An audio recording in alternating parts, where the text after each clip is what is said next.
In cybersecurity, we're pretty obsessed with protecting our data, right? But what if the biggest threat isn't some hacker trying to get in, but a hidden flaw in the very software you use every single day? Today, we're diving into this really critical idea of software integrity. And let me tell you, it might be the most important security conversation you're not having yet. So let's just ask it straight up. Think about all the apps and programs you count on, day in and day out. Even the ones from the biggest, most trusted companies out there. What if they are your single biggest vulnerability? It's a tough thought, I know, but it's a reality we've got to face. So, here's how we're going to break it down. First, we'll look at the real cyber fight that's happening right now. Then, we'll talk about a popular defense strategy and why it's kind of like building a fortress with a back door wide open. After that, we'll get into the software integrity mandate, show you how to actually put it into practice, and finally, look at what securing your software with real confidence feels like. Okay, let's get right to the heart of it. We're not talking about some far-off hypothetical threat here.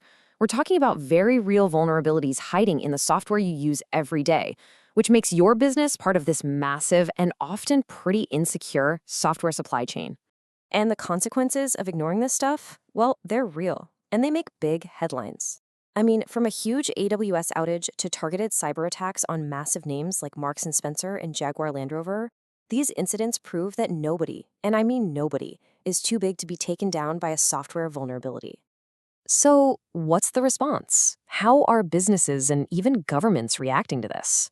Well, a lot of them are turning to this idea called data sovereignty. The logic seems simple enough. Hey, if we just keep our data inside our own country's borders, it'll be safer.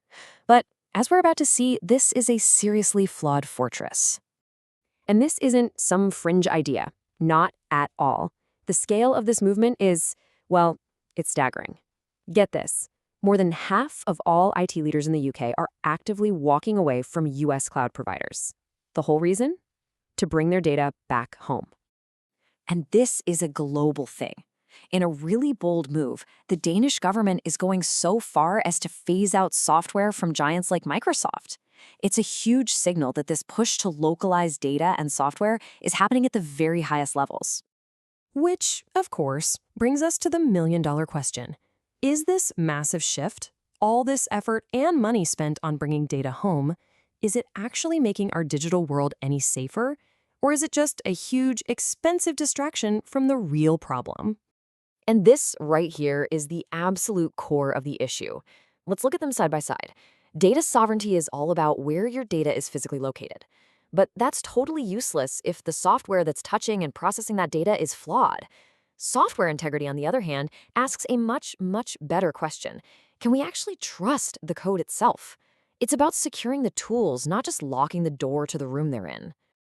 And that leads us to a much better way of thinking, what we're calling the software integrity mandate. It's a total shift in focus, away from worrying about geography and onto what really matters, the code. So, what do we really mean when we say software integrity? Well, you can think of it like a chain of custody for your software. It's basically a guarantee that from the second that program is written to the moment you install it, nothing has been secretly tampered with and no malicious code has been slipped inside. And believe me, this isn't just wishful thinking. Good providers have concrete methods to make sure this happens. They use things like cryptographic signatures, which are like a digital, unforgeable seal of authenticity. They use something called cryptographic hashes to create a unique fingerprint for the code. So if even one bit is changed, it's immediately obvious. You combine that with really strict development controls and audits of any third-party code, and suddenly you have a verifiable chain of trust. Okay, so we've laid out the problem and a much better solution. But what can you, as a business, actually do about it? Well, it really boils down to two key steps to protect yourself. So step one is really about simple diligence. Look, most software updates its security patches automatically these days, but you can't just assume it's happening.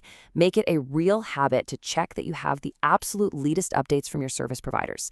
This is your first and most essential line of defense. Now, if you want to go a level deeper, if you want to be truly proactive about this, you can invest in something called a static code analysis tool.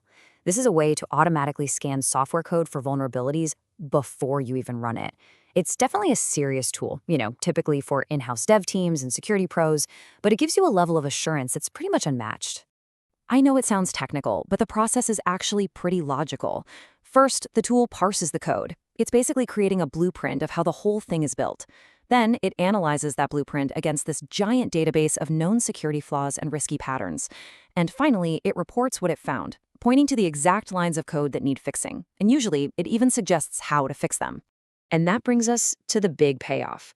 When you really shift your focus to software integrity, you stop just reacting to problems and you become proactive.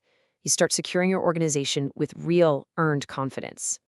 And the benefits of doing this are huge. You're not just stopping vulnerabilities before they happen, you're actively building trust with your customers and your partners. You're protecting your hard-earned reputation, and you're making sure your business runs smoothly without the constant threat of some catastrophic interruption that can cost you millions and destroy years of goodwill.